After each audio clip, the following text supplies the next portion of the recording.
Saturday morning இன்றைக்கி தனியாக்கு school போகிற plan இருக்கிறதால காலையில் என்னோட அம்மா தான் வந்து குக் பண்ணியிருந்தாங்க. வெஜிடபிள்ஸ்லாம் போட்டு ஃப்ரைட் ரைஸ் மாதிரி.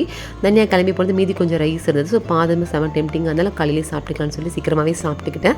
சுண்டக்காய் செடிலாம் வந்து ரொம்ப பெருசாக வளர்ந்துட்டு ஸ்பேஸ்லாம் கொஞ்சம் அடைச்சிருக்க மாதிரி ஃபீல் ஆனதால் அம்மா சுண்டக்காய்லாம் தனியாக பறிச்சு ஒரு பிளேட்டில் போட்டு செடியும் கட் பண்ணிவிட்டு கொஞ்சமாக மட்டும் அப்படியே விட்டு வச்சுட்டாங்க. 11 போல் நானும் என் சிஸ்டர் வந்துட்டு பீரோவில் இருக்க துணியெல்லாம் அரேஞ்ச் பண்ணி வைப்பேன். ரொம்ப கலைஞ்சதுன்னு சொல்லிட்டு அது எல்லாத்தையுமே அரேஞ்ச் பண்ணி எடுத்து வச்சுட்டோம். ஆஃப்டர்நூன் லஞ்சுக்கு வந்துட்டு அம்மா சாதம் வடிச்சிட்டு உருளைக்கிழங்கு போட்டு காரக்குழம்பு முள்ளங்கி பொரியல் தான் பண்ணியிருந்தாங்க. நல்லா சாப்பிட்டு முடிச்சுட்டு ஈவினிங் போல் வந்துட்டு நான் என்னோடய ட்ரெஸ்லாம் வந்து அரேஞ்ச் பண்ணி எடுத்து வச்சுட்டு இருந்தேன். அதுக்கப்புறம் இந்த சுண்டக்காய் கொய்யா கிளம்பி எடுத்து பேக்கில் எடுத்து வச்சாச்சு. ஏன்னா நைட் வந்து வீட்டுக்கு போகிற பிளான் இருந்தது. எங்கள் ஹஸ்பண்ட் வந்துருவாங்கன்னு சொல்லிட்டு ஈவினிங் தனியாக வந்ததுமே வந்து சாப்பிட்டுட்டு டான்ஸ் கிளாஸ் போகிறதுக்காக கிளம்பி போயிட்டாங்க.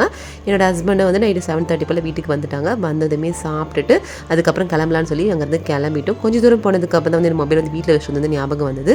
ஸோ அகைன் திருப்பி வீட்டுக்கு போயிட்டு என்னோடய மொபைல் எடுத்துகிட்டு திருப்பி எங்கள் வீட்டுக்கு நைட் ஒரு 9 போல் ரீச் ஆகிட்டோம்.